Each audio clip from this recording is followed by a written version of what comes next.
Welcome back to 5 Talk Street. I'm Christy Nelson. Earlier, I had the honor to talk with General Richard B. Myers, a retired 4-star Air Force general and the 15th chairman of the Joint Chiefs of Staff. General Myers became the chairman of the Joint Chiefs on October 1st, 2001, just weeks after 9/11. As chairman, he served as the principal military advisor to President George W. Bush during the earliest stages of the war on terror. And now he supports veterans and their families and speaks on their behalf. He visited to talk about the General Myers Veterans Program at Medisend. Let's take a look. Such an honor to have you here with us today, General Myers. First, let's start out with you explaining exactly what goes on at Medisend. Well, it's good to be with you too. Thank you. Medisend started out by sending excess medical supplies and equipment to developing countries around the world.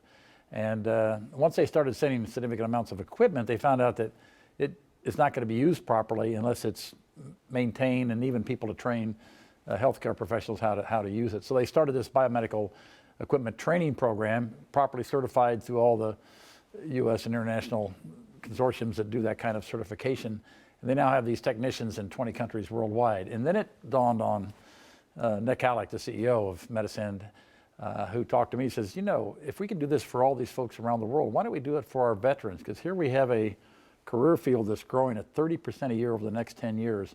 Wouldn't it be a wonderful thing to bring veterans into this program and give them a real profession that pays well and a profession where we can educate them in a fairly short amount of time, under 6 months, to get them certified for this kind of work. So what exactly do these technicians do, and why is this field so popular? Well, if you run into any doctor's office, any healthcare professional's office, a hospital, you'll see all kinds of equipment around: patient monitors, incubators, ultrasound machines, even the electric beds in the hospital. Somebody's got to take care of all this stuff, and that's what they're trained to take care of and repair when it breaks.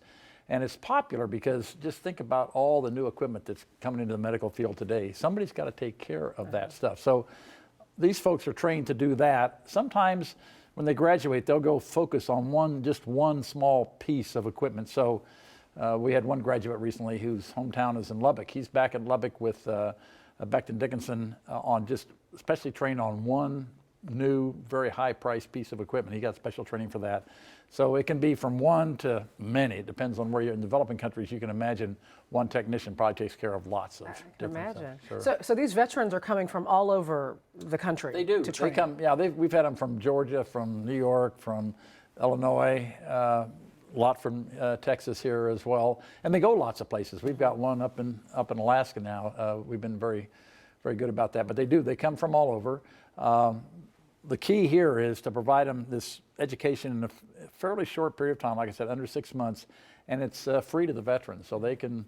It's no cost to them. And it sounds like it's perfect for veterans because we know that people are coming back and from serving, and perhaps their skills don't translate necessarily to the job market at large. That's true. I mean, sometimes they do, and sometimes they don't. This biomedical equipment technician career field is very intense in terms of the math and the physics involved. So people have to have the aptitude and they have to pass pretty rigorous tests just to get into the curriculum. Once they're in the curriculum, though, we accelerate them right along. We keep the pressure on them to perform, but then we've been very good about the ability to place them, and we've got 100% placement right now into good jobs, good paying jobs, good professional jobs.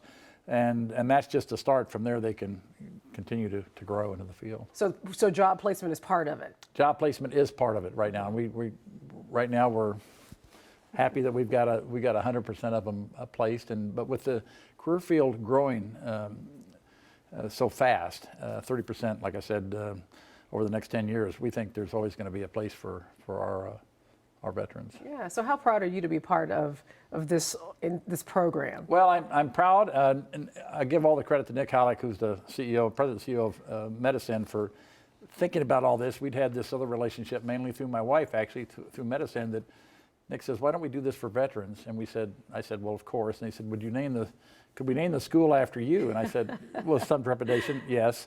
And it puts pressure on me too, because we want to scale this up. We want to serve more veterans, and that's part of what we're about. So how are you able to provide this for free to the veterans? Well, several ways, through individual contributions, through corporations that support us, through foundations that support us. The NBC 21st Century Grant is one of those ways that we help do that.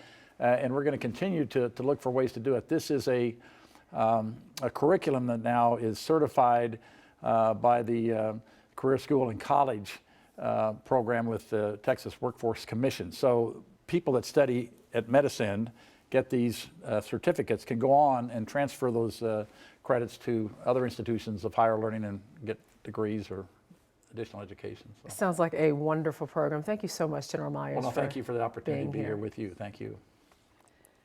And if you would like to learn more about the General Myers Veterans Biomedical Equipment Technology Program at Medisend and how you can help, visit www.medisend.com. And we'll be right back with more of 5 Talk Street.